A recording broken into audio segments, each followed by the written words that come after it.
चलते हैं आध्यात्म की तरफ। आप आजकल जो बाबाओं का ज़माना है, ऐसे समय पे ओशो के बारे में आप बोलते हैं, क्या मानते हैं अध्यात्म के बारे में आप? मैं तो भगवान मानता हूँ ओशो को।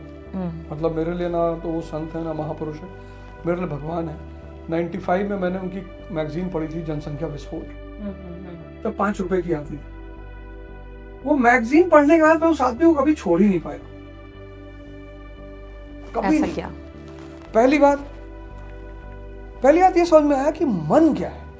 मतलब हमें उस आदमी ने बताया कि भाई तुम ना तो किस्मत से परेशान हो ना भाग्य से, पर तुम अपने मन से परेशान। कितनी बड़ी बात है ये कि उस आदमी ने मुझे पहली चीज सिखाई कि मन। उनकी किताब है मन और मनुष्य, बड़ी प्यारी किताब। उनकी किताब है शिव सूत्र, अल्टीमेट किताब। और सबसे बड़ी चीज जो उस आदमी ने सिखाई, वो सेक्स के प्रति जितना भी डाउट था वो सब उस आदमी ने अपनी किताब में खत्म कर दिया, संभोग से समाधि। और एक ही किताब है जो मैं देखती हूँ भारतीयों के बीच में फेमस है। ओशो ने इतना कुछ सिखाया, कुछ नहीं सिखा किसी ने, बस यही किताब जो है इसी के पीछे पड़े रहते हैं बस। और मैं आपको मजेदार बताऊं, उस किताब में सेक्स की कोई चर्चा ही नहीं।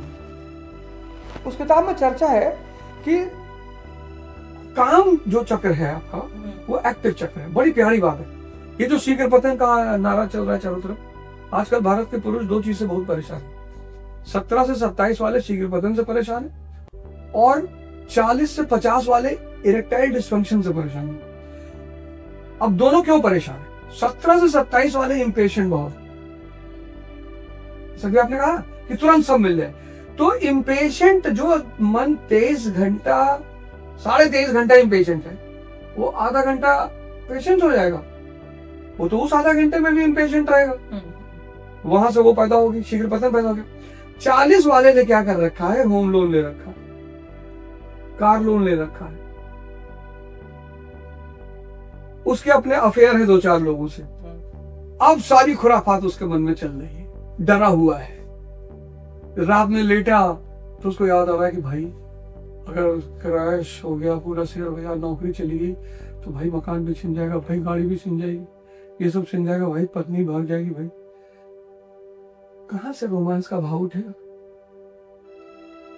भाई रोमांस का भाव मतलब एक शांत और ताकतवर मन और शरीर भी।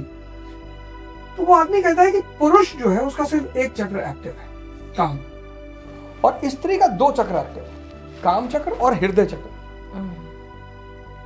इसलिए स्त्री आध्यात्मिक रूप से भी पुरुष से बहुत ताकतवर है। इसलिए आप देखो, आप दीवानों पे पढ़ा हुआ पाओगे कमजोर पुरुष, निराश पुरुष मिले, आप कहीं भी कमजोर निराश स्त्री के बारे में नहीं सुनोगे। उसकी वजह यही है। फिर वो कहता है क्या है?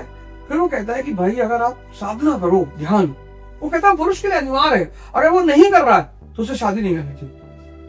तो जब आपने ध्यान करके अपने आज्ञा चक्र को एक्टिव किया, तब आप प्रेम करने की स्थिति में आ जाएंगे।